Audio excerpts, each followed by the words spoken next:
For 10 to 15 minutes, we are working on practice. And you know what? In the practice today, we'll revise something very special. It would be passive voice, conjunctions, prepositions, and some important determiners. In the practice session today, we are going to practice these 4 things. मैं आपसे इन चारों पर based varieties of sentences पूछूंगा. Some sentences it would be based on preposition. Some would be based on conjunctions, determiners, and passive voice. ठीक है, और आप सभी को केयरफुली सुनना है, समझना है और बोलना है.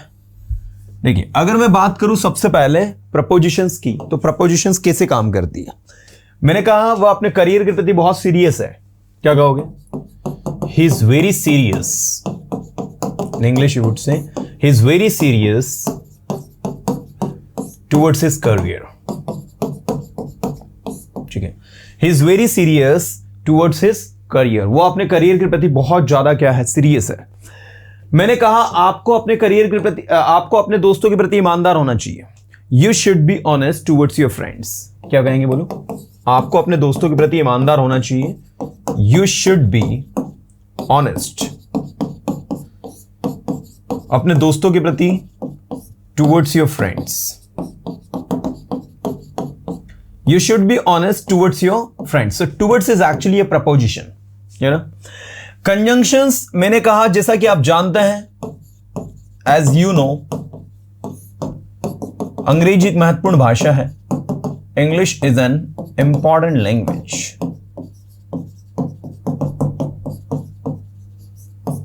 ठीक है, इसलिए हमें इस भाषा को सीखना चाहिए. एक और कंजंक्शन आ गया, therefore or that's why we should learn this language. Therefore we should learn this language. मैंने उसकी मदद की ताकि वो पास हो जाए. चलो बताओ इंग्लिश में क्या बनेगा. मैंने उसकी मदद की ताकि वो पास हो जाए. I helped him.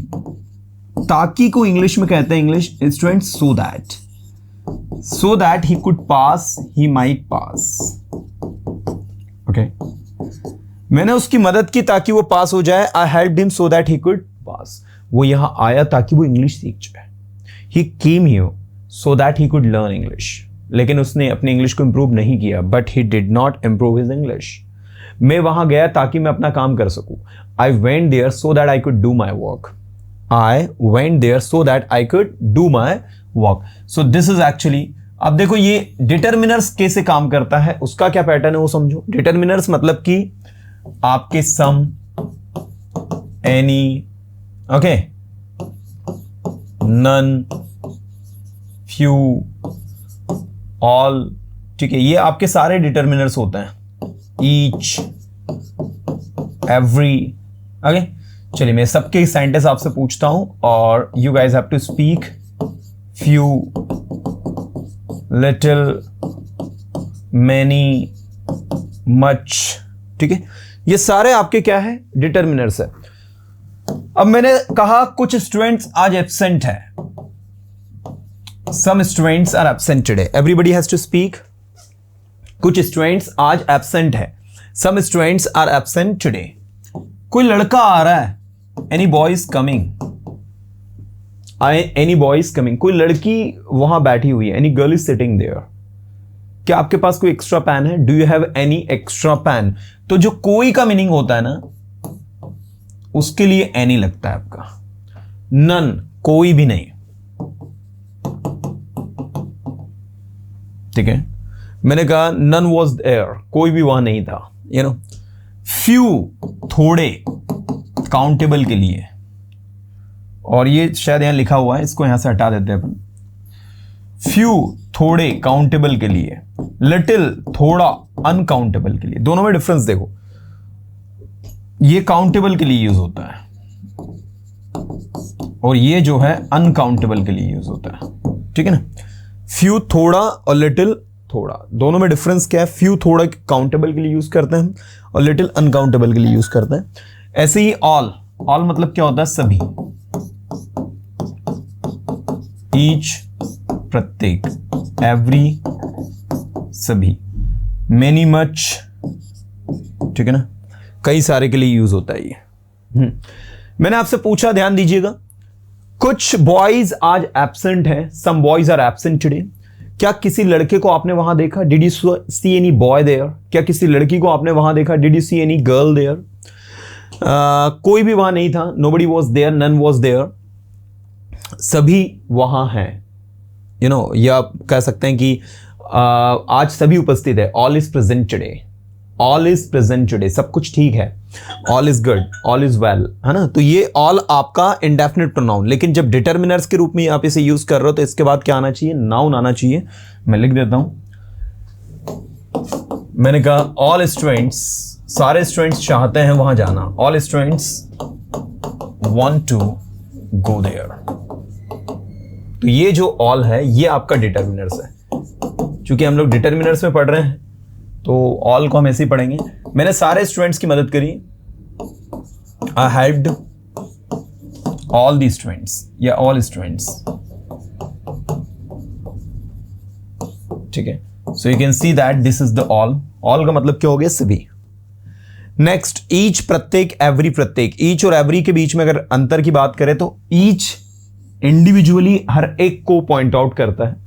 मैंने कहा प्रत्येक लड़का इंग्लिश सीखना चाहता है, each boy wants to learn English. याद रखना, ईच और एवरी के साथ में जो नाउन लगता है वो सिंगुलर लगता है। प्रत्येक लड़का इंग्लिश सीखना चाहता है तो सिंगुलर एस मत लगा देना, ईच बॉयज नहीं होगा, each boy wants to learn English. क्या कहोगे? Each boy wants to learn English. और ऐसे ही होगा every boy, every boy wants to learn English. दोनों में डिफरेंस देखो क्या है, this is A and this is B, ठीक है। Each boy and every boy, each boy wants to learn English, प्रत्येक लड़का इंग्लिश सीखना चाहता है। Each boy wants to go there, प्रत्येक लड़का वहां जाना चाहता है। Each boy wants to come here, प्रत्येक लड़का यहां आना चाहता है। Every boy wants to come here, प्रत्येक लड़का नहीं, हर लड़का यहां आना चाहता है। तो ये इंडिविजुअली हर एक के बारे में बात करता है, और एवरी जो है उसमें सभी होते हैं, अगर एक दो छूट भी गया चल जाएगा। तो यही एक मेजर डिफरेंस है ईच और एवरी के बीच में, और इनके साथ हमेशा सिंगुलर नाउन लगता है। This is extremely important. Next, थोड़े। मेरे पास थोड़े पेन हैं, आई हैव फ्यू पेन्स। मेरे पास थोड़ी कॉपीज हैं, आप ले सकते हैं लिखने के लिए चाहे तो। I have few copies, you can take if you want. मेरे पास थोड़ा पानी है, तो पानी और कॉपी में क्या डिफरेंस है? कॉपी काउंटेबल है इसलिए फ्यू लगाया, पानी अनकाउंटेबल है इसलिए लिटिल लगेगा। I have little water, I have little water, मेरे पास थोड़ा पानी है, यू कैन टेक इट, आप इसे ले सकते हैं फॉर ड्रिंकिंग। मेनी और मच, मैंने कहा कई सारी कॉपी, मेनी कॉपीज, कई सारे पेन, मेनी पेन्स, कई सारी पेंसिल्स, मेनी पेंसिल्स, और much water, much oil. Much के बाद में अनकाउंटेबल नाउन आएगा, this is extremely important. Some, any, none, all, each, every, few, little, many, much, these are the determiners actually. Let's talk about the passive voice everyone. You know, मैंने कहा इस काम को 2 दिन में किया जा सकता है। जैसे किया जा सकता है दिमाग में तुरंत आ जाना चाहिए, can be, this work can be done, 2 दिन में किया जा सकता है, within 2 days, this work can be done within 2 days. Okay, इस काम को कल किया जाएगा। देखो ये छोटे छोटे कॉन्सेप्ट है जो क्लियर कर लो, मुझे ऐसा लगता है, आई फील लाइक कि आपको ये पता बिल्कुल हो जाना चाहिए कि जब भी कोई काम किया जाता है, जाती है, तो ऑब्जेक्ट प्लस इजएमआर प्लस V3, ये ऑटोमेटिक दिमाग में। मैंने कहा इंग्लिश बोली जाती है, इंग्लिश इज स्पोकन। रोहन को पीटा जाता है, रोहन इज बिटन। इंग्लिश पढ़ाई जाती है, इंग्लिश इज टॉट। सेंटेंसेस बनाए जाते हैं, सेंटेंसेस आर मेड, है ना। ऐसे ही जब कोई काम किया जाता था या फिर किया गया, मैंने कहा इंग्लिश पढ़ाई गई, इंग्लिश वॉज टॉट। इंग्लिश पढ़ाई जाएगी, क्या कहोगे? English will be taught. तो जब भी कोई काम किया जाता है, किया गया, और इंग्लिश पढ़ाई जाएगी, जाएगा, है ना। इंग्लिश पढ़ाई जाएगी, English will B taught. Sentences बनाए जाएंगे, sentences will be made, sentences लिखे जाएंगे, सेंटेंसेस विल बी रिटन। ये इस तरीके से ऐसे ही सेंटेंसेस लिखे जा रहे हैं, सेंटेंसेस लिखे जा रहे हैं, sentences are being written, sentences are being written. Sentences लिखे जा रहे थे, सेंटेंसेस वर बीइंग रिटन। ये आपका बन गया, राइट। जो काम किया जा रहा है, जो काम किया जा रहा था, यू नो, जो काम किया जा रहा होगा फ्यूचर कॉन्टिन्यूस का बनता नहीं, जो काम किया जा चुका है, पॉइंट टू बी नोटेड। मैंने कहा यह टॉपिक पढ़ाया जा चुका है, this topic has been taught, यह टॉपिक पढ़ाया जा चुका था, this topic had been taught, यह टॉपिक पढ़ाया जा चुका होगा, this topic will have been taught. पढ़ाया जा चुका है, पढ़ाया जा चुका था और पढ़ाया जा चुका होगा। इंग्लिश पढ़ाई जा सकती है, English can be taught. Come on, everybody has to speak. English पढ़ाई जा सकती है, English can be taught. English पढ़ाई जा सकती थी, पढ़ाई जा सकती थी, क्या कहोगे? English could be taught. English पढ़ाई जा सकेगी, जो काम किया जा सकेगा। इंग्लिश पढ़ाई जा सकेगी, English will be able to be taught. जो काम किया जा सकता है, जो काम किया जा सकता था और जो काम किया जा सकेगा। ओके, इंग्लिश पढ़ाई जानी चाहिए, English should be taught, English should be taught.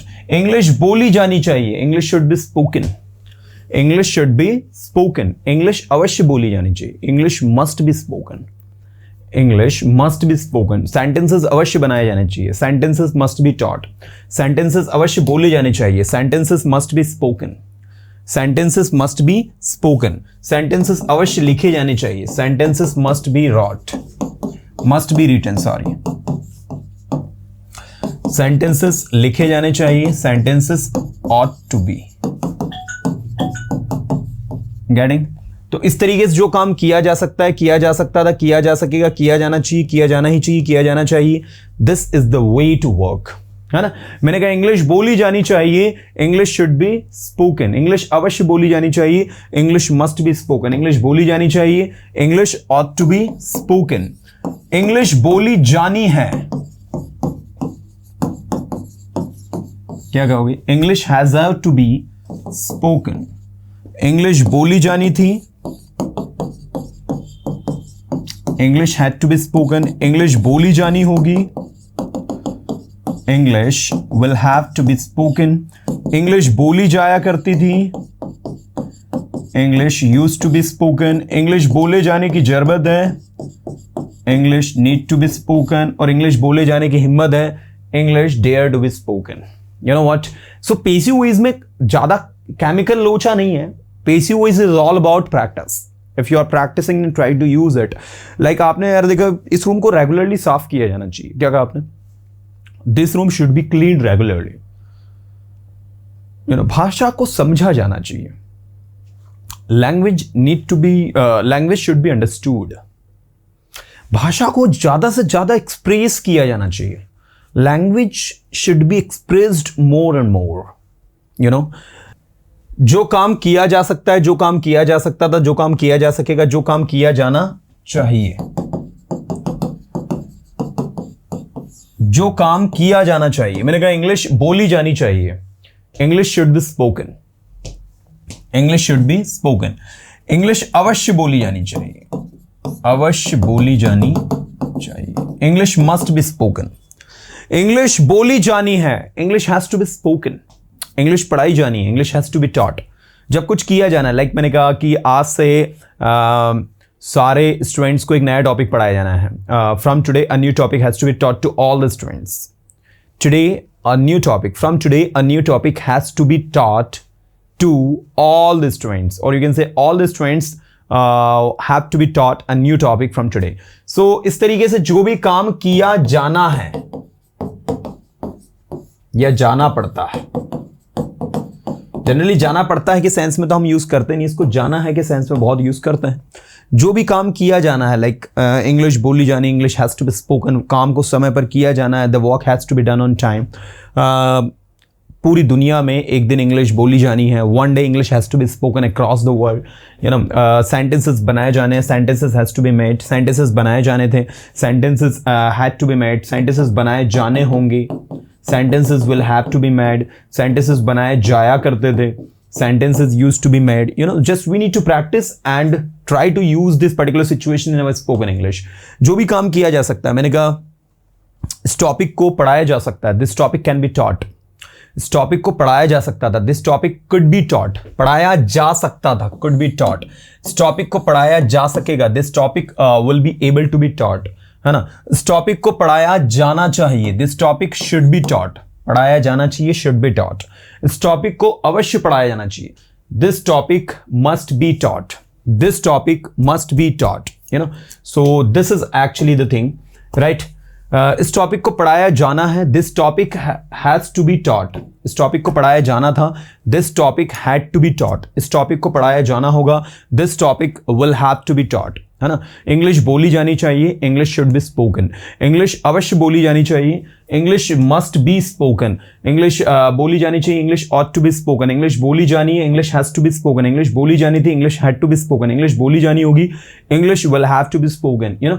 So this is the thing actually. जब कोई काम किया जाता है, मैंने कहा इंग्लिश बोली जाती है, इंग्लिश इज स्पोकन, इंग्लिश बोली गई, इंग्लिश वॉज स्पोकन, इंग्लिश बोली जाएगी, English will be spoken, English बोली जा रही है, English is being spoken, English बोली जा रही थी, English was being spoken, English बोली जा चुकी है, English has been spoken, English बोली जा चुकी थी, English had been spoken, you know. Sentences बनाए जाने चाहिए, सेंटेंसेस शुड बी मेड। क्या बोलोगे? सेंटेंसेस बनाए जाने चाहिए,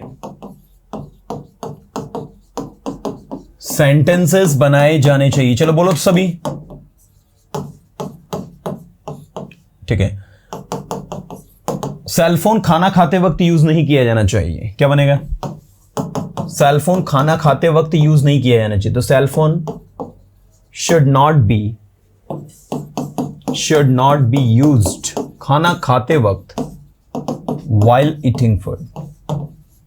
हिंदी और इंग्लिश में यही डिफरेंस है। इंग्लिश में हमें क्या होता है, ये फ्रेजेस को देखना होता है। मैंने कहा सेलफोन खाना खाते वक्त, तो खाना खाते वक्त को अलग कर दो, सेलफोन यूज नहीं किया जाना चाहिए पहले ही बनाओ। Cellphone should not be used खाना खाते वक्त, अब लास्ट में आ जाएगा while eating food। या फिर आप ऐसा कह सकते हो while eating food cellphone should not be used. आप while eating food को आगे भी रख सकते हो। इंग्लिश और हिंदी में यही डिफरेंस है। आप हिंदी में किसी भी ऑब्जेक्ट को सब्जेक्ट के जस्ट बाद रख देते हैं। जैसे मैंने कहा रोहित यहां आकर मेरी मदद करेगा। अब ये तो आपने हिंदी में बोला कि रोहित यहां आकर मेरी मदद करेगा, लेकिन इंग्लिश में यहां आकर को आपको लास्ट में रखना है। तो पहले आप कहोगे रोहित है कि रोहन है? रोहित है भैया, तो Rohit will help me, Rohit will help मी, रोहित मेरी हेल्प करेगा यहां आकर बाय कमिंग हियर। ठीक है, अब सेंटेंस को ध्यान से देखो। Rohit will help me by coming here, Rohit will help मी, रोहित मेरी मदद करेगा बाय कमिंग हियर यहां आकर, बाय गोइंग देयर वहां जाकर, बाय लर्निंग इंग्लिश इंग्लिश सीख कर। समझ में आ रहा नहीं आ रहा? Rohit will help me by learning English, Rohit will help me by going there, Rohit will help me by coming here, you know. So this is the way to work. आप जब इस पैटर्न से, इस तरीके से चीजों को काम करवाओगे, then it would be easy for you to understand the things. हाँ, वाइल की जगह ड्यूरिंग नहीं लगा सकते, ड्यूरिंग अलग होता है। देखो मैंने कहा छुट्टियों के दौरान मैं वहां जाऊंगा, ड्यूरिंग माई वेकेशंस और ड्यूरिंग माई हॉलीडेज मैं वहां जाऊंगा, I will go there. During my holidays I will go there. आप ध्यान से देखो, during my holidays I will go there. While my holidays नहीं कह सकते हो। वाइल कब लगता है?